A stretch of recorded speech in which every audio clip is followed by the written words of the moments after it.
Hello everyone. आज के इस वीडियो में हम बात करेंगे क्लास 12th की पॉलिटिकल साइंस की जो हमारी सेकंड बुक है। इसका हम चैप्टर नंबर 6 पढ़ेंगे। लोकतांत्रिक व्यवस्था जो है इसका संकट। सिलेबस देख लो एक बार। ये टॉपिक जो है हमको इस वाले चैप्टर में पढ़ने हैं। ये सारे के सारे टॉपिक जो है मैं आपको इस वीडियो में कवर कर दूंगा, तो आपको वीडियो को बहुत ध्यान से देखना है। एक एक चीज़ समझाऊंगा तो आपको ध्यान से समझना है। इंपॉर्टेंट अगर कुछ आपको बताता हूँ तो उसको आप नोट डाउन भी कर लिया करो साथ के साथ। मेरा नाम सत्येंद्र प्रताप है। आप मुझे इंस्टाग्राम पे फॉलो कर सकते हो, एकलव्य स्टडी पॉइंट, ये मेरा यूज़र नेम है। और हमारी वेबसाइट eklavyastudypoint.com पे जाके आप फ्री में नोट्स भी पढ़ सकते हो। ये जो आप वीडियो देख रहे हो इसकी पीडीएफ जो है आपको फ्री में अवेलेबल है हमारे टेलीग्राम चैनल पे। तो आपको class 12 ESP new group search करना है टेलीग्राम पे जाके। वहाँ पे आपको इसकी पीडीएफ फ्री में अवेलेबल हो जाएगी, आप वहाँ से डाउनलोड कर सकते हैं। ठीक है, तो चलिए वीडियो को स्टार्ट करते हैं और पहले इंट्रोडक्शन देखते हैं क्या है चैप्टर। इसके बाद एक एक टॉपिक को अच्छे से समझेंगे। देखिए ये जो चैप्टर है ये मेनली आपातकाल के ऊपर है। आपको पता है कि 1975 में देश में इमरजेंसी यानी कि आपातकाल लगा दिया था इंदिरा गांधी की सरकार ने। तो आखिर वो क्यों लगाया गया था ये समझेंगे, और आपातकाल लगाने के दौरान क्या क्या हुआ इसको समझेंगे, और आपातकाल के क्या परिणाम हुए, और क्यों पहली बार केंद्र में गैर कांग्रेसी सरकार बनी, यानी कि कांग्रेस की सरकार केंद्र से क्यों हार गई थी, पहली बार ऐसा क्यों हुआ था। ये सब कुछ इस चैप्टर में हम देखेंगे। और एक मेन टॉपिक है कि सरकार और न्यायपालिका के बीच में एक विवाद था, उस विवाद को भी इस चैप्टर में समझेंगे। ठीक है, यही 3-4 टॉपिक है जो आपके इस चैप्टर में है और यही आपके पेपर में आता है। तो चलिए समझते हैं। 1967 के बाद 1971 के चुनाव में कांग्रेस भारी बहुमत से जीती। ठीक है, आपको पता होगा लास्ट चैप्टर में मैंने आपको बताया था कि 1969 में कांग्रेस टूट गई थी। एक कांग्रेस बन गई थी O और एक कांग्रेस बन गई थी R। O जो थी वो तो सिंडिकेट वाली थी, ठीक है, और R जो थी वो इंदिरा वाली थी। ये आपने लास्ट चैप्टर में पढ़ा है। अब होता क्या है कि 1967 में कुछ सीटें जो कई राज्यों से, लगभग 9 राज्यों से, तो कांग्रेस चुनाव में ज़्यादा सीटें नहीं ला पाई थी, बहुमत नहीं ला पाई थी, सरकार नहीं बना पाई थी। तो वो सारी सीटें वापस से 1971 के चुनाव में इनको जीतनी थी। तो 1971 के चुनाव होते हैं और इसमें कांग्रेस को बहुत अच्छा बहुमत मिलता है, और जो सीटें यहाँ पे हार चुकी थी लास्ट चुनाव में वो सारी सीटें यहाँ पे वापस से जीत जाती हैं और वो राज्य इनको मिल जाते हैं। ठीक है, इस समय इंदिरा गांधी जो थी एक कद्दावर नेता बन के उभरी थी, क्योंकि जैसे ही कांग्रेस टूट जाती है तो ऐसे में जो इंदिरा गांधी की जो कांग्रेस थी, ठीक है, कांग्रेस R, ये बिल्कुल बहुमत के साथ आती है। यानी कि इस समय में जो इंदिरा गांधी थी वो एक कद्दावर नेता बन गई थी।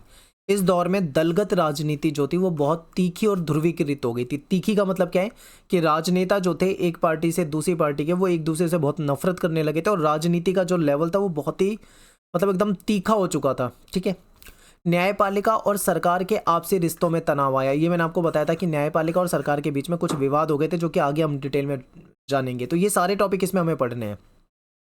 फिर सर्वोच्च न्यायालय ने सरकार की कई जो पहलकदमियां थी, यानी सरकार के कुछ जो पॉलिसी आती थी, नीतियां आती थी, तो सुप्रीम कोर्ट क्या करती थी, उस पर रोक लगाने की कोशिश करती थी, कहती थी कि ये संविधान के विरुद्ध है। तो इसलिए न्यायालय और सरकार के बीच में यहाँ पे विवाद भी हो जाता है। कांग्रेस का मानना था कि सरकार जो है वो सही काम कर रही है, वो जनता की भलाई के लिए काम कर रही है, लेकिन जो अदालत है यानी कि जो न्यायपालिका है उसका रवैया ठीक नहीं है। सरकार ऐसा कहती थी कि जो न्यायपालिका है वो गरीबों को लाभ पहुंचाने वाली जो सरकार की पॉलिसी है कहीं ना कहीं उसकी राह में रोड़े अटका रही है, यानी कि उनके जो काम उनको काम नहीं करने दे रही। इस तरीके से इनके बीच में विवाद था। तो ये हम केवल और केवल इंट्रोडक्शन पढ़ रहे हैं कि ऐसा ऐसा हुआ था। ठीक है, डिटेल में मैं आपको समझाऊंगा एक एक चीज़, अब आपको समझना है बिल्कुल विस्तार से। तो देखिए अब बात कर रहे हैं यहाँ पे हम 1971 के आसपास की। ठीक है, या आप इसे मान लो 1970 के दशक की मान लो। 1970 से 80 के बीच में जो जो हुआ, इसी दौरान इमरजेंसी लगी और ये जो भी हुआ वो इन 10 सालों में हुआ था। तो इन 10 सालों को डिटेल में पढ़ेंगे क्या क्या हुआ था। ठीक है, तो देखिए 1971 के चुनाव में कांग्रेस जो थी उसने गरीबी हटाओ का नारा दिया था। ठीक है, कांग्रेस कौन सी कांग्रेस, यहाँ पे इंदिरा गांधी वाली कांग्रेस की बात कर रहे हैं, क्योंकि जो कांग्रेस O है उसका तो वर्चस्व धीरे धीरे खत्म ही हो गया है। फिर 1971 और 72 यानी 1971-72 के बाद भी आर्थिक दशा जो थी उसमें कोई सुधार नहीं आया। बांग्लादेश संकट से भारतीय जो अर्थव्यवस्था थी उस पर बहुत बुरा असर पड़ा था। ये मान लीजिए आप कि लगभग 80 लाख शरणार्थी जो थे वो बांग्लादेश से भारत में आ गए थे। ठीक है, और पाकिस्तान से 1971 में हमारा युद्ध भी हो गया था, इससे भी हमें नुकसान हुआ था। और जब हमारा युद्ध हुआ तो युद्ध के बाद अमेरिका जो था उसने भी हमें मदद करनी बंद कर दी थी। तो ये कुछ मतलब आर्थिक संदर्भ में देखें तो कुछ ये समस्या हमारे सामने थी। इसके अलावा बहुत सारी समस्या थी, इसे भी देखिए। इस समय क्या हुआ था, तेल की कीमत बढ़ गई थी, क्योंकि अरब इजराइल युद्ध दुनिया भर में आप देखोगे तो वो भी इसी दशक में हुआ था। तो उसके कारण दुनिया भर में तेल की कीमतें बढ़ गई थी। 1973 में जो महंगाई थी वो बहुत बढ़ गई थी, लगभग 23% महंगाई बढ़ गई थी, ठीक है, 23। और ठीक एक साल के बाद 1974 में 30% महंगाई बढ़ गई। तो आप सोचिए कि महंगाई किस लेवल पे बढ़ रही थी। देश में बेरोजगारी बहुत ज़्यादा बढ़ गई थी। जो सरकारी कर्मचारी थे, सरकार ने उनका वेतन रोक लिया था, क्योंकि सरकार के पास इतना पैसा ही नहीं था। मॉनसून असफल रहा, जिससे कि खाद्यान्न संकट भी आ गया, कृषि में गिरावट हो गई, अनाज की कमी हो गई। तो ये सारे आर्थिक संदर्भ में देखेंगे कि देश में ये समस्या आ गई थी, ठीक है। मैं आपको फिर से रिवाइज करा देता हूँ। कांग्रेस ने बोला कि गरीबी हटाओ, लेकिन देश में गरीबी बढ़ रही थी, ठीक है। रोजगार लोगों को नहीं मिल रहे थे, देश में आर्थिक संकट हो गया था, ठीक है। अमेरिका ने भी हमारी आर्थिक मदद करनी बंद कर दी। तेल की कीमतें बढ़ गई, महंगाई बढ़ गई, बेरोजगारी बढ़ गई, भ्रष्टाचार बढ़ गया, ठीक है। मानसून की असफलता के कारण कृषि की पैदावार में गिरावट हो गई। सरकारी कर्मचारियों की सैलरी रोक दी, तो इससे सरकारी कर्मचारी भी सरकार के खिलाफ हो रहे थे और हड़तालें होने लगी थी। तो ये सब चल रहा था। तो आर्थिक संदर्भ में देखो कितना मतलब ये बुरा समय था। इसके बाद देखते हैं क्या क्या होता है। इसी अवधि में यानी इसी समय में कुछ ऐसे समूह उभरे जो संसदीय व्यवस्था में विश्वास नहीं रखते थे, ठीक है। उनकी सक्रियता बढ़ी। यानी कि हमारे देश में संसदीय व्यवस्था है, संविधान है और संसदीय व्यवस्था है, लेकिन कुछ ऐसे ग्रुप एक्टिव हो गए थे जो कि संसद वाली व्यवस्था पे विश्वास ही नहीं रखते थे, ठीक है। उन्होंने क्या कहा, उन्होंने पूंजीवादी अर्थव्यवस्था को हटाने के लिए हथियार उठा लिए। इन्हीं को हम नक्सलवादी भी कहते हैं, इनको हम माओवादी भी कहते हैं, इनको लेनिनवादी, मार्क्सवादी भी कहते हैं, ठीक है। तो आप कुछ भी समझ सकते हैं इनमें से, ये सब इन्हीं के नाम है। मार्क्सवादी भी कहा जाता है, इनको नक्सलवादी भी कहा जाता है। तो ये नक्सलवादी जो थे ये मेनली पश्चिम बंगाल में एक्टिव हुए थे। संसद में, सरकार में, इन सब चीज़ों में विश्वास नहीं करते थे। ये सीधा मतलब नुकसान पहुंचाते थे, देश को ही नुकसान पहुंचाते थे। इसके ये हो गया इतना टॉपिक। अब शुरू होगा आपका गुजरात और बिहार में स्टूडेंट आंदोलन। यहाँ से क्या होता है, सरकार के खिलाफ आंदोलन जो था और तेजी से होने लगे। अभी आपने क्या समझा कि इतनी सारी समस्या इस समय में, इंदिरा गांधी के समय में देश में चल रही थी। ये सारी समस्या थी, लोग त्रस्त हो रहे थे, परेशान हो रहे थे। अब क्या होता है, इन सारी समस्याओं से लोग परेशान हो जाते हैं, तो स्टूडेंट क्या करते हैं, आंदोलन शुरू करते हैं। अब बात करेंगे यहाँ पे हम गुजरात और बिहार के स्टूडेंट आंदोलन की। तो सबसे पहले हम देखेंगे गुजरात में, ठीक है। तो देखिए इस समय क्या होता है कि गुजरात में और बिहार में दोनों ही जगह कांग्रेस की सरकार थी। 1974 के जनवरी महीने में गुजरात के जो स्टूडेंट थे, इन्होंने खाद्यान्न और खाद्य तेल और जो अन्य वस्तु थी उसकी जो कीमत बढ़ गई थी, इसके खिलाफ, और जो देश में भ्रष्टाचार हो रहा था इसके खिलाफ आंदोलन छेड़ दिया, ठीक है। आंदोलन किस चीज़ के खिलाफ था, एक तो भ्रष्टाचार के खिलाफ था, दूसरा देश में जो महंगाई बढ़ रही थी, जो चीज़ों की कीमतें बढ़ रही थी, इसके खिलाफ था, ठीक है। फिर क्या होता है कि देखिए आंदोलन ने बड़ी राजनीतिक पार्टियां शामिल हो गई, क्योंकि देखिए हुआ क्या था कि कांग्रेस की सरकार थी, देश में इतनी सारी समस्या चल रही थी, ठीक है। स्टूडेंट जो थे उन्होंने आंदोलन शुरू कर दिया। अब स्टूडेंट के आंदोलन में कौन शामिल हो गए, देश की जो विपक्षी पार्टी होती है, जो भी कांग्रेस के अलावा जितनी भी पार्टी थी, उनको क्या होता है, सबको राजनीतिक रोटियां सेकने का एक मौका चाहिए होता है। चाहे वो किसी की भी सरकार हो, चाहे बीजेपी की सरकार हो, चाहे कांग्रेस की सरकार हो, जो सत्ता में होता है ना, उसके विपक्ष में जो बैठा होता है वो हमेशा ऐसे ही करते हैं। तो विपक्ष वाले जितने थे वो सब क्या हो गए, स्टूडेंट के सपोर्ट में आ गए। उन्होंने बोला भाई देश में इतनी समस्या, हम तुम्हारे साथ है। फिर जब बड़ी बड़ी पार्टियां इसमें शामिल हो गई तो गुजरात में फिर क्या हुआ, सरकार को राष्ट्रपति शासन लगाना पड़ा, क्योंकि बहुत ज़्यादा मतलब आंदोलन बड़े लेवल पे हो रहा था, हर इंसान उसमें जुड़ रहा था। तो विपक्षी दल जो थे उन्होंने दोबारा चुनाव कराने की मांग कर दी। उन्होंने बोला कि भाई कांग्रेस जो है उसके बस की नहीं है सरकार चलाना, ऐसे में क्या करे, इस्तीफा दे दे और दोबारा से यहाँ पे चुनाव होने चाहिए। मोरारजी देसाई जो थे उन्होंने तो ये कह दिया कि अगर चुनाव नहीं कराए ना दोबारा तो मैं भूख हड़ताल करूंगा, ठीक है। क्लियर है, बिल्कुल समझते जाओ। अब भाई मोरारजी देसाई अड़ गए थे बिल्कुल, तो सब सरकार जो थी इसके दबाव में आ गई। सरकार ने क्या करा, 1975 में सरकार जो थी उसने चुनाव कराए, और चुनाव कराए तो आपको समझ में आ गया होगा रिजल्ट क्या होगा, क्योंकि जब पूरा देश उनके खिलाफ हो रहा है, स्टूडेंट हो गए, राजनीतिक जो अन्य राजनीतिक पार्टी हो गई, देश में इतनी सारी समस्याएं हैं, ठीक है, गरीबी है, बेरोजगारी है, भ्रष्टाचार है, रोजगार की कमी है, सरकारी कर्मचारी को सैलरी नहीं मिल रही, इतनी सारी समस्या देश में है, तो जाहिर सी बात है कि उस सरकार तो कोई चुनेगा नहीं। तो ऐसे में कांग्रेस जो थी वो हार गई, ठीक है। यहाँ पे आपको समझ में आए कि गुजरात में ये हुआ। अब गुजरात में जब ये सब हुआ, ये सब चल रहा था, तो इसी के साथ बिहार में भी आंदोलन शुरू हो गया था। मार्च 1974 में बिहार में भी स्टूडेंट ने आंदोलन छेड़ दिया। यहाँ पे भी कारण क्या था, यही कीमतें बढ़ रही थी, खाद्यान्न संकट हो रहा था, बेरोजगारी थी, भ्रष्टाचार था। इन्हीं सभी मुद्दों के खिलाफ स्टूडेंट जो थे वो इकट्ठे हुए, उन्होंने आंदोलन शुरू कर दिया।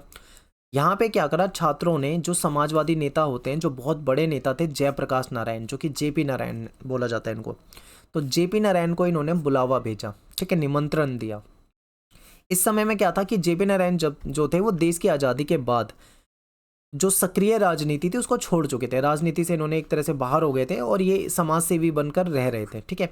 तो जब इनको बुलावा स्टूडेंट ने भेजा तो इन्होंने उनके निमंत्रण को स्वीकार कर लिया और वो आंदोलन में शामिल हो गए, क्योंकि जेपी जो है एक बहुत बड़े नेता है, एक बहुत बड़ा नाम था राजनीति में उस समय में, जयप्रकाश नारायण का, ठीक है।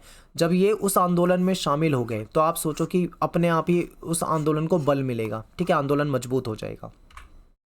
अब जेपी नारायण ने आंदोलन में शामिल होने की बात कर दी, लेकिन उन्होंने कहा कि मेरी कुछ शर्तें। शर्त क्या थी इनकी? इनकी शर्त ये थी कि आंदोलन में किसी भी प्रकार की कोई हिंसा नहीं होनी चाहिए, कोई लड़ाई झगड़ा दंगा मारपीट ये नहीं होना चाहिए, बिल्कुल शांतिपूर्ण आंदोलन चलेगा, इन्होंने ये बात कही। तो स्टूडेंट जो थे उन्होंने कहा ठीक है, हम आपकी बात को मानते हैं, आंदोलन जो होगा उसमें किसी प्रकार की कोई हिंसा नहीं होगी। फिर इन्होंने दूसरी शर्त ये रखी कि आंदोलन जो होगा वो केवल बिहार में नहीं होगा, क्योंकि इनको बुलावा तो बिहार में भेजा है। इन्होंने बोला केवल बिहार में नहीं बल्कि इस आंदोलन को हम पूरे देश में फैलाएंगे, ठीक है, इस तरीके से इन्होंने बात कर दी। तो इसको आगे बढ़ाया जाएगा और जीवन के हर क्षेत्र के लोग जो थे वो आंदोलन में आके जुड़ गए, क्योंकि जब सबको पता लगा कि जेपी आ गए हैं तो जेपी के आते ही पूरा देश उनके सपोर्ट में आ गया, ठीक है। और इसी को संपूर्ण क्रांति की भी बात कही गई थी, इसे संपूर्ण क्रांति का नाम दिया गया था क्योंकि उन्होंने पूरे देश में क्रांति फैलाने की बात कर दी थी। अब जयप्रकाश नारायण जो थे, अब इन्होंने मोर्चा संभाल लिया है, आंदोलन स्टूडेंट का आंदोलन था लेकिन ये आ गए और ये इसको लीड कर रहे थे, मेन नेता ये बन चुके थे। जेपी नारायण ने क्या कहा कि जो रेलवे के कर्मचारी हैं उनसे ये कहा कि आप राष्ट्रव्यापी हड़ताल में शामिल होने का आह्वान किया उनसे कि आप भी ये जो हम पूरे देश में हड़ताल कर रहे हैं आप भी इसमें शामिल हो जाओ, जो भी रेलवे के कर्मचारी हैं। अब आप ये सोचो, रेलवे जो है भारत में बहुत महत्वपूर्ण है, अगर रेलवे रुक जाए, मान लो 4 दिन के लिए रेल ना चले तो पूरे देश की अर्थव्यवस्था पे बहुत बुरा इसका प्रभाव पड़ता है, ठीक है, कितने सारे कामकाज रुक जाते हैं। इससे क्या हुआ, अगर मान लो रेलवे कर्मचारी हड़ताल पे आ जाते हैं ना तो इससे रोजमर्रा जो डेली लाइफ के जो कामकाज होते हैं वो ठप हो जाने का खतरा हो गया। 1975 में जेपी ने जनता से संसद मार्च का नेतृत्व करा, क्योंकि बिहार से आंदोलन शुरू हुआ है। अब इन्होंने बोला अब संसद मार्च करेंगे, संसद चलेंगे, दिल्ली चलेंगे, दिल्ली की तरफ चलेंगे, ठीक है। अब देश की राजधानी की तरफ चल रहे थे और आज तक देश की राजधानी में कभी इतनी बड़ी रैली नहीं हुई थी, हजारों लाखों लोग जो थे वो जेपी के समर्थन में आ चुके थे। जेपी नारायण को विपक्षी पार्टियों का भी साथ मिल गया, क्योंकि विपक्षी पार्टी तो ये चाहती थी कि भाई आंदोलन बड़ा हो, सरकार के खिलाफ माहौल बने ताकि उनको सत्ता में फ़ायदा मिल सके, ठीक है। तो जितनी भी विपक्षी पार्टी थी वो सारी की सारी पार्टियां जयप्रकाश नारायण के सपोर्ट में आ गई, स्टूडेंट के सपोर्ट में आ गई। क्लियर है यहाँ तक? आगे देखते हैं। अब देखो, जयप्रकाश नारायण एक बहुत बड़ा नाम है लेकिन इनको सपोर्ट मिल चुका है, किस किस का? देखिए, भारतीय जनसंघ पार्टी जो थी वो इनके सपोर्ट में आ गई, कांग्रेस ओ यानी कि जो सिंडिकेट वाली पार्टी थी, ठीक है, वो भी इसमें आ गई। फिर जनता का सपोर्ट तो था ही, जनता के हर तबके के लोग, चाहे वो स्टूडेंट हो, चाहे वो किसान हो, मजदूर हो, ठीक है, कर्मचारी हो, सभी इनके सपोर्ट में आ गए। सोशलिस्ट पार्टी इनके सपोर्ट में आ गई, भारतीय लोकदल इनके सपोर्ट में आ गई। इसके अलावा जो अदर पार्टियां थी वो भी इनके सपोर्ट में आ चुकी थी। इन दलों ने जयप्रकाश नारायण को इंदिरा गांधी के विकल्प के रूप में देखा। इन्होंने देखा कि भाई इंदिरा गांधी को चुनाव में हरा पाना किसी भी जो अपोजिशन वाली पार्टियां हैं, जो विपक्षी पार्टियां, किसी भी पार्टी के बस की नहीं है कि वो कांग्रेस को हरा दें। इस समय ये माहौल था, लेकिन देश में जैसा माहौल चल गया था ना, तो सबको लग रहा था कि जेपी नारायण जो ये कहीं ना कहीं रिप्लेस कर सकते हैं इंदिरा गांधी को, यानी जयप्रकाश नारायण को इनके विकल्प के तरीके से देखा जा रहा था। और इन आंदोलनों को कांग्रेस और इंदिरा गांधी के खिलाफ माना गया था, ठीक है, इनको इनके खिलाफ माना गया था। इसके बाद क्या होता है, ये सारी चीज़ें समझ में आई। अब यहाँ पे एक और घटना हो जाती है, ये घटना भी बहुत ही महत्वपूर्ण है, यहाँ से क्वेश्चन आता है पेपर में। देखिए क्या होता है, इसी दौरान इलाहाबाद उच्च न्यायालय के न्यायाधीश जगमोहन लाल सिन्हा जो थे, इन्होंने एक फैसला सुना दिया 12 जून 1975 को। अब ये फैसला क्या था ये समझिए, ये बहुत महत्वपूर्ण फैसला है। इस फैसले में इंदिरा गांधी का जो निर्वाचन था लोकसभा के लिए उसको अवैधानिक यानी इलीगल बता दिया गया कि इंदिरा गांधी अब सांसद नहीं रहेंगी। ये फैसला क्यों हुआ था? क्योंकि एक समाजवादी नेता थे जिनका नाम था राजनारायण, इन्होंने एक याचिका कोर्ट में दाखिल कर दी थी इंदिरा गांधी के खिलाफ। और याचिका में क्या लिखा गया था ये समझिए, याचिका में ये बताया गया था कि इंदिरा गांधी जो है इन्होंने चुनाव प्रचार में सरकारी कर्मचारियों की सेवाओं का इस्तेमाल करा है। कोई भी सरकार, ये इलीगल है। देखिए कोई भी सरकार, जो सरकारी कर्मचारी होते हैं ना, उनसे अपना चुनाव प्रचार नहीं करवा सकती। सरकारी कर्मचारियों का इस्तेमाल अपने फायदे में चुनाव में नहीं करा सकती, ये इलीगल होता है। तो यही आरोप लगा दिए गए थे इंदिरा गांधी पे कि इंदिरा गांधी ने सरकारी कर्मचारियों का जो इस्तेमाल है वो चुनाव के प्रचार में करा है, जो कि गलत बात है। और इसी के लिए कोर्ट में जब ये मामला गया तो उन्होंने इंदिरा गांधी का जो निर्वाचन हुआ है उसको इलीगल बता दिया। तो यहाँ पे अब समस्या क्या हो गई, अब इस फैसले का मतलब समझिए सीधा सीधा ये था कि इंदिरा गांधी अब सांसद नहीं बची। और 6 महीने के अंदर रूल ये होता है कि अगर कोई हट जाता है ना, अवैधानिक हो जाता है, तो 6 महीने के अंदर अंदर उसको दोबारा से सांसद निर्वाचित होना पड़ेगा। अगर मान लीजिए 6 महीने के अंदर दोबारा से निर्वाचित नहीं हो पाती इंदिरा गांधी, तो वो प्राइम मिनिस्टर भी नहीं रहेंगी, पीएम से भी उनको हटना पड़ेगा। ठीक है, फिर 24 जून 1975 को ये मामला चला गया सुप्रीम कोर्ट में। अब देखिए ये जो फैसला आया था ये इलाहाबाद के हाई कोर्ट का था। ठीक है, इलाहाबाद का जो हाई कोर्ट था उसका फैसला था, तो इस चीज को ले जाया गया सुप्रीम कोर्ट। अब सुप्रीम कोर्ट ने जो हाई कोर्ट का जो फैसला था उस पर कुछ रोक लगा दी। रोक क्या लगाई, उन्होंने कहा कि जब तक इस पर सुनवाई नहीं हो जाती पूरी, तब तक इंदिरा गांधी जो है वो सांसद बनी रहेंगी। यानी कि वो सांसद तो रहेंगी लेकिन संसद के जो काम होते हैं उसमें वो हिस्सा नहीं लेंगी, भाग नहीं ले पाएंगी, सांसद रहेंगी लेकिन। तो ये समस्या आ गई थी। अब ऐसे में देखो देश में इतनी सारी समस्या वैसे ही चल रही है, पूरा आंदोलन चल रहा है, स्टूडेंट का, जेपी नारायण का, विपक्षी पार्टियों का, ये सब तो चल ही रहा था। ऊपर से कोर्ट ने भी ऐसा कर दिया कि अब ऐसे में इंदिरा गांधी के लिए और समस्या हो रही थी, लेकिन फिर भी सुप्रीम कोर्ट ने उन्हें बचा लिया कि किसी तरीके से आप सांसद तो बनी रहोगी लेकिन जब तक सुनवाई नहीं हो जाती तब तक आप उसमें कार्यवाही में भाग नहीं लोगी। तो ये हुआ संकट और सरकार। आप समझते हैं, देखिए क्या हुआ, जयप्रकाश नारायण जो थे वो अन्य विपक्षी दलों ने इंदिरा गांधी के इस्तीफे के लिए दबाव बनाना शुरू कर दिया। जेपी नारायण और जितनी भी पार्टी थी सब कह रही थी कि इंदिरा गांधी इस्तीफा दो। सभी दलों ने मिलकर 25 जून 1975 को दिल्ली का जो रामलीला मैदान है यहाँ पे एक बड़ा प्रदर्शन करा। पूरा रामलीला मैदान भर गया था, बहुत बड़ा मैदान है ये, और हजारों लाखों की संख्या में लोग यहाँ पे आ गए थे। दिल्ली में आज तक इतना बड़ा प्रदर्शन कभी हुआ ही नहीं है। जयप्रकाश नारायण जो है इन्होंने इंदिरा गांधी से इस्तीफे की मांग कर दी। पुलिस और सेना से भी उन्होंने ये कह दिया कि वे भी सरकार की बातों को ना माने और हमारे साथ हमारे आंदोलन में शामिल हो जाए। और सरकारी कर्मचारियों को भी कहा गया कि सरकार के खिलाफ हो जाए, इससे सरकारी कामकाज ठप होने की भी समस्या हो जाती है। मान लो अगर सारे सरकारी कर्मचारी, पुलिस, सेना सभी मतलब सरकार के खिलाफ हो जाते तो सरकारी का जो कामकाज होते हैं वो भी नहीं चल पाते। तो सरकार पे इतना ज़्यादा दबाव आ गया था कि सरकार ने इन घटनाओं को देखते हुए देश में इमरजेंसी की घोषणा कर दी। ठीक है, देश में आपातकाल की घोषणा कर दी कि इमरजेंसी लगा दी गई। आपातकाल की जो घोषणा थी इसके बाद क्या होता है कि सारी शक्तियां जो होती है वो केंद्र सरकार के हाथ में चली जाती हैं। 25 जून 1975 की रात में जो प्राइम मिनिस्टर इंदिरा गांधी थी उन्होंने राष्ट्रपति फखरुद्दीन अली अहमद से आपातकाल लागू करने की घोषणा की और राष्ट्रपति ने इसको मान भी लिया और इमरजेंसी लगा दी गई। ठीक है, 25 जून 1975 को सरकार ने आपातकाल की घोषणा की थी और अनुच्छेद 352 देश में लागू हो गया था। आधी रात के बाद अखबार के जो दफ्तर होते हैं वहाँ की लाइट काट दी गई। सुबह मंत्रिमंडल को ये पता लगता है कि भाई देश में इमरजेंसी लग चुकी है। जितने भी विपक्षी नेता थे उनको ऑर्डर दे दिया गया था कि सबको गिरफ्तार कर लो। ठीक है, तो ये सब हो गया, यानी देश में इमरजेंसी लगा दी गई। अब इमरजेंसी लगाने के क्या परिणाम हुए ये आपसे पूछे जाते हैं। देखिए जैसे ही इमरजेंसी लगा दी गई वैसे ही सारी शक्तियां केंद्र सरकार के हाथ में पूरे तरीके से। अब जो चलेगा वो केंद्र सरकार के अनुसार ही सब कुछ चलेगा।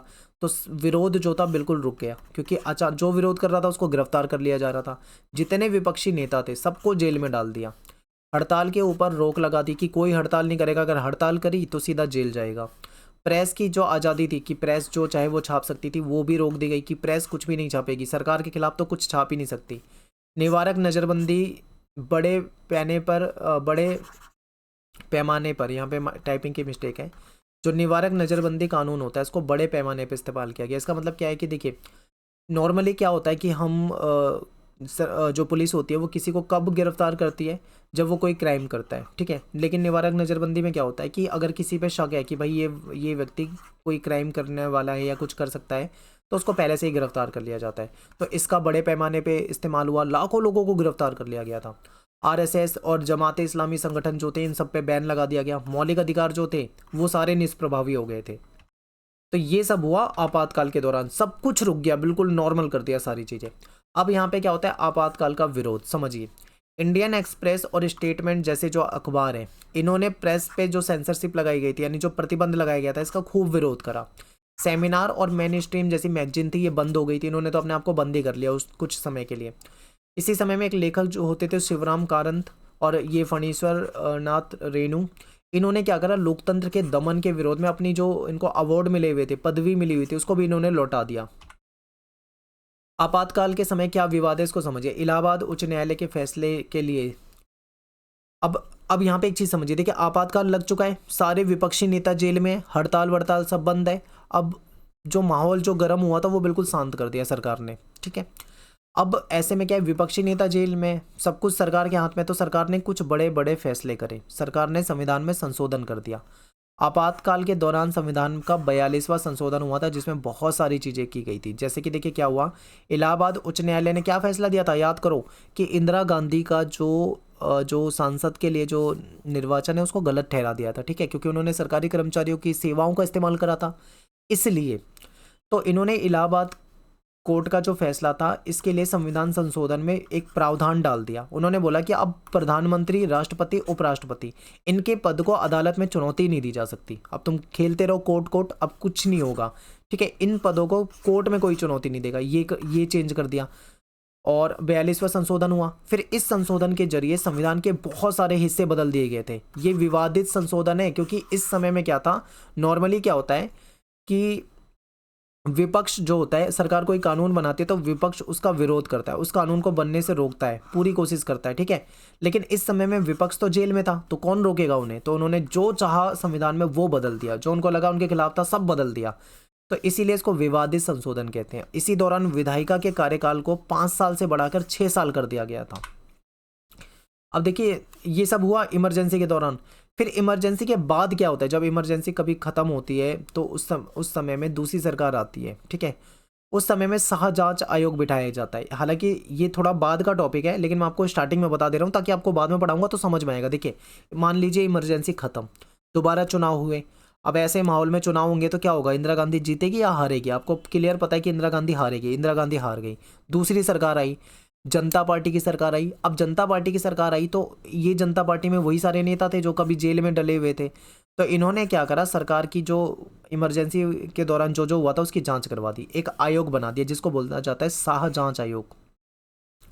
क्योंकि जो सुप्रीम कोर्ट जो है, इसके जो पूर्व न्यायाधीश थे जेसी शाह, इसको इसका अध्यक्ष बनाया गया था, इसीलिए इसको शाहजांच आयोग बोला जाता है। इस आयोग ने क्या करा, 25 जून 1975 में जो इमरजेंसी लगाई गई थी, उस दौरान जो अति हुई थी, जो लोगों के साथ अत्याचार हुआ था, सत्ता का जो दुरुपयोग हुआ था, सत्ता का गलत इस्तेमाल हुआ था, इसकी जांच के लिए काम किया।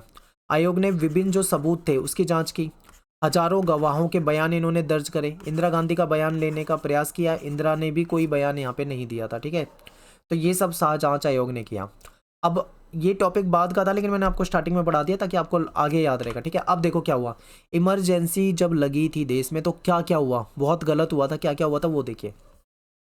सत्ता का दुरुपयोग किया गया। अब देखिए दुरुपयोग क्या है कि मान लीजिए कोई भी सरकार में हो, ठीक है, कोई भी सरकार में हो, चाहे वो कोई भी पार्टी हो, हमेशा उसके खिलाफ दूसरी पार्टियां आती हैं, आंदोलन चलते हैं, ठीक है। तो ऐसे में सरकार के पास और भी कई तरीके होते हैं, लेकिन सरकार को इमरजेंसी बिल्कुल नहीं लगानी चाहिए थी। इमरजेंसी का लगाने का मतलब है सीधा सीधा उन्होंने सत्ता का दुरुपयोग करा। दूसरा क्या है कि लोगों के साथ जातियां हुई, लोगों को गिरफ्तार किया गया, और विपक्ष के 676 नेताओं को जबरदस्ती गिरफ्तार किया गया। जबरन लोगों की नसबंदी करा दी गई थी, दिल्ली में झुग्गियां उजाड़ दी गई, लोगों को गिरफ्तार किया गया, कई लोग तो मर भी गए थे जेल वगैरह में। इतना सारा उनके साथ गलत हुआ था। अखबार के जो दफ्तर थे उनकी लाइट काट दी गई थी। संजय गांधी जो कि सरकारी काम में दखल अंदाजी कर रहे थे, ये किसी पद पे नहीं थे, लेकिन फिर भी इंदिरा गांधी के बेटे थे, इसलिए खूब दखल अंदाजी करी इन्होंने। प्रेस सेंसरशिप लगा दी गई, यानी कि मीडिया पे रोक लगा दी गई थी। निवारक नज़रबंदी का इस्तेमाल किया गया था। लोगों को अदालत का दरवाज़ा खटखटाने की भी कोई इजाज़त नहीं थी, कोई अदालत में भी नहीं जा सकता था, कोई पुलिस में नहीं जा सकता था, ऐसा हाल हो गया था। तो ये सब हुआ इमरजेंसी के दौरान। अब यहाँ पे एक क्वेश्चन आपके पेपर में बहुत ज़्यादा आता है, बहुत ज़्यादा आता है, वो है कि आपातकाल के क्या सबक मिले। तो देखिए ये इंपॉर्टेंट है, इसलिए मैं आपको बता रहा हूँ, इसको बिल्कुल याद करके जाओ। तो आपातकाल के कुछ सबक मिले। आपातकाल लगा, आपातकाल खत्म हो गया, लेकिन इसने भारतीय राजनीति को कुछ सिखाया। क्या सिखाया ये देखिए। इसमें यह बताया गया कि भारत से लोकतंत्र को विदा कर पाना कठिन है, क्योंकि इंदिरा गांधी ने आपातकाल लगा के लोकतंत्र नाम की चीज़ खत्म ही कर दी थी। सब कुछ तानाशाही वाला चल रहा था, जो मन करता था वो कर देते थे, ठीक है। तो लोकतंत्र को विदा कर पाना पॉसिबल नहीं है भारत से, ये बात साबित हो गई थी। दूसरा क्या है, आपातकाल अब अंदरूनी गड़बड़ी बताकर नहीं लगाया जा सकता, क्योंकि इंदिरा गांधी ने जो आपातकाल लगाया था ना, उसके पीछे जो कारण बताया था वो ये बताया था कि जो विपक्ष है और जो जेपी नारायण है, ये सब इंदिरा गांधी के खिलाफ हो रहे हैं और देश में अंदरूनी गड़बड़ी हो सकती है, कुछ नुकसान हो सकता है, ये बोल के उन्होंने इमरजेंसी लगा दी। जबकि ये कोई रीज़न नहीं होता, ये सॉलिड रीज़न नहीं है। ये इस तरीके से बता कि कोई विरोध कर रहा है तो तुम इमरजेंसी लगा दो, ये गलत था। इमरजेंसी कब लगती है? केवल सशस्त्र विद्रोह, जब कोई विद्रोह हो जाए जिसमें दंगे हो जाए, खूब लड़ाई झगड़ा हो जाए, ऐसी स्थिति में आपातकाल लगता है। इसी स्थिति में नहीं लगता कि कोई आंदोलन कर रहा है, कोई शांतिपूर्ण आंदोलन कर रहा है तो तुम इमरजेंसी लगा दो, ये गलत था। फिर आपातकाल की घोषणा की सलाह जो होती है वो मंत्रिपरिषद राष्ट्रपति को लिखित में दे। मंत्रिपरिषद लिखित में देता है राष्ट्रपति को, ठीक है, जिसमें प्राइम मिनिस्टर की सहमति भी होती है। लेकिन यहाँ पे क्या हुआ था, इंदिरा गांधी ने फैसला लिया था, राष्ट्रपति को कहा था और इमरजेंसी लग गई थी। मंत्रिपरिषद को तो सुबह पता लगा था कि देश में इमरजेंसी लग चुकी है, इनको तो पता ही नहीं था। ये गलत है कि अब ऐसा नहीं हो सकता है। और इसके बाद ना जैसे इमरजेंसी खत्म होती है तो नागरिक जो है, जनता जो है, वो अपने अधिकारों को लेकर ज़्यादा सचेत हो गई। आपातकाल के बाद कई संगठन बने मानव अधिकारों के लिए और अन्य चीज़ों के लिए, तो ये कुछ हमें सबक मिले थे। फिर क्या होता है, ये सब हुआ, इमरजेंसी खत्म हो गई है। अब देखो, इमरजेंसी खत्म होती है, जनवरी 1977 में चुनाव कराने का फैसला लिया गया। 1975 में इमरजेंसी लगाई गई थी, 25 जून 1975 को, ठीक है। इसके बाद क्या होता है कि 77 में जब इमरजेंसी खत्म होती है तो सभी नेता जो जेल में थे उनको रिहा कर दिया जाता है और जनवरी में चुनाव कराने का फैसला हुआ और मार्च में चुनाव हुए, यानी कि 2 महीने बाद जेल से नेता रिहा हुए हैं। तो इनको ज़्यादा से ज़्यादा 40-50 दिन का ही टाइम मिल रहा है। इतने दिन में ही इनको चुनाव प्रचार करना था, यानी विपक्ष को तैयारी करने का भी समय नहीं मिला चुनाव के लिए। चुनाव से पहले विपक्षी पार्टी जो थी वो जितनी भी जेल में थे वो सब एक साथ हो गई, उन्होंने एक पार्टी बना दी, जनता पार्टी। अब देखिए यहाँ पे क्या है, अब एक तरफ हो गई इंदिरा गांधी और दूसरी तरफ हो गई जनता पार्टी। जनता पार्टी का मतलब है इसमें कई सारी पार्टियां मिल गई थी, ठीक है। जनता पार्टी कोई एक पार्टी नहीं, इसमें कई सारी पार्टी, कई सारी विचारधाराओं का गठबंधन वगैरह सब मिलके। और नई पार्टी ने जयप्रकाश नारायण को नेतृत्व सौंपा कि भाई तुम हमारे लीडर बनो। कांग्रेस के कुछ नेता जो इमरजेंसी के खिलाफ थे, जो इंदिरा गांधी के खिलाफ थे, वो भी जनता पार्टी में आ गए। जगजीवन राम जो थे, इन्होंने एक पार्टी बनाई कांग्रेस फॉर डेमोक्रेसी, लेकिन बाद में ये भी इसी में आ गए। पार्टी ने क्या करा, चुनाव प्रचार में आपातकाल के दौरान जातियों को जनता के सामने रखा। अभी लोगों के लिए वो दर्द ताजा था, क्योंकि जनता ने इमरजेंसी देखी थी, इमरजेंसी के दौरान जो गलत हुआ था वो सब जनता ने देखा था। और विपक्ष हमेशा उन्हीं जख्मों को वापस से कुरेद रहा था कि तुम्हारे साथ इंदिरा ने ऐसा करा, वो सारी चीज़ें। तो जनता के मन में वैसे ही गुस्सा था इमरजेंसी को लेकर और विपक्ष को मौका मिल गया था। तो क्या हुआ कि जब चुनाव हुए उसका जो रिजल्ट हुआ, तो रिजल्ट में पता लगा कि कांग्रेस को लोगों ने वोट नहीं दिया, ठीक है। जनता पार्टी जो थी वो जीत गई। 1977 के चुनाव परिणाम समझिए, आज़ादी के बाद पहली बार ऐसा हुआ था। अब आप यहाँ पे समझिए, देखिए मैं बात कर रहा हूँ 1947 से, 1947 से लेके 1977 तक, आज तक जितनी भी केंद्र की सरकार बनी है सारी की सारी किसकी बनी है? कांग्रेस की सरकार बनी है। लेकिन 1977 में ये जो इमरजेंसी के बाद जो चुनाव हुए, पहली बार ऐसा हुआ था कि कांग्रेस केंद्र में सरकार नहीं बना पाई। लोकसभा में उसे 154 सीटें मिली और वोट उसका 35% से कम हो गया था, ठीक है। जनता पार्टी और इसके जो सहयोगी दल है इनको मिल गई 300 सीट, 330 सीट, ठीक है, यानी 300 प्लस सीटें ये ले आई। और जनता अकेले जनता पार्टी देखे तो 295, यानी कि 330 में से आप 295 माइनस कर दो, जितनी भी सीटें आपके सामने आएंगी वो क्या है, ये सहयोगी दलों की है। तो इस तरीके से आप ये देखो कि जो कांग्रेस कभी 300 350 सीटें लाती थी उसको मात्र 154 सीटें मिल रही है लोकसभा में। और जो जनता पार्टी यानी कि जो विपक्ष की पार्टी है, जो कभी मतलब 40 सीट भी नहीं ला पाती थी, उनको 330 सीटें मिल रही हैं। तो यहाँ पे खेल जो था बिल्कुल पलट गया। उत्तर भारत में कांग्रेस का बुरा हाल था, बिहार, उत्तर प्रदेश, दिल्ली, हरियाणा, पंजाब, यहाँ पे इनको एक भी सीट कांग्रेस को नहीं मिली, किसी ने वोट ही नहीं दिया कांग्रेस को। और कांग्रेस को राजस्थान और मध्य प्रदेश में केवल एक सीट मिली। आप सोचो क्या हाल हुआ होगा। इंदिरा गांधी जो थी वो चुनाव हार गई, ठीक है, रायबरेली से चुनाव लड़ती थी, वहां से चुनाव हार गई। उनके बेटे संजय गांधी अमेठी से चुनाव लड़ते थे, वहां से हार गए। महाराष्ट्र, गुजरात, उड़ीसा में कांग्रेस को कई सीटें मिली, यानी अगर आप दक्षिण भारत की तरफ जाओ तो वहां पे फिर भी इनको कुछ सीटें दिख रही हैं। उत्तर भारत का जो मध्य वर्ग जो था वो कांग्रेस से दूर जाने लगा। क्योंकि इमरजेंसी में जो हिंसा हुई थी ना, उसी का नतीजा था कि 1977 में किसी ने कांग्रेस को वोट ही नहीं दिया, जनता पार्टी ने सरकार बनाई। पहली बार ऐसा हुआ कि केंद्र में गैर कांग्रेसी सरकार बनी। तो आपसे पेपर में ये पूछ सकते हैं कि बताइए केंद्र में पहली बार गैर कांग्रेसी सरकार कब बनी। तो आप क्या बोलोगे कि 1977 के जो चुनाव थे इसमें बनी थी। कौन सी पार्टी की सरकार थी, तो जनता पार्टी की सरकार थी। ठीक है, पहली गैर कांग्रेसी सरकार जो थी वो जनता पार्टी की थी। तो 1977 का चुनाव जनता पार्टी जीत गई थी।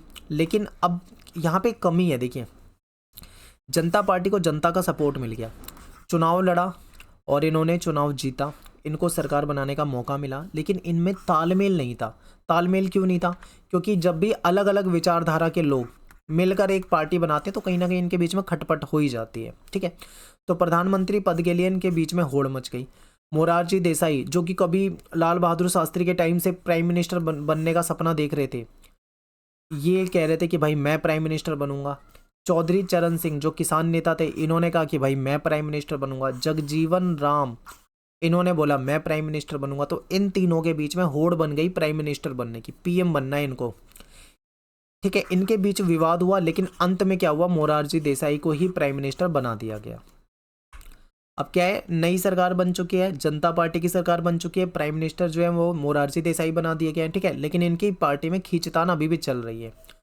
पार्टी के आलोचकों ने कहा कि जनता पार्टी के पास कोई दिशा नहीं है, कोई नेतृत्व नहीं है, कोई कार्यक्रम नहीं है, देश के लिए क्या करेंगे, आपस में ही लड़ रहे हैं, मैं बनूंगा पीएम, मैं बनाऊंगा पीएम, तो कैसे मतलब ये देश चलाएंगे। आप ये सोचो, ये हो रहा था। जनता पार्टी कुछ समय बाद बिखर गई, टूट गई।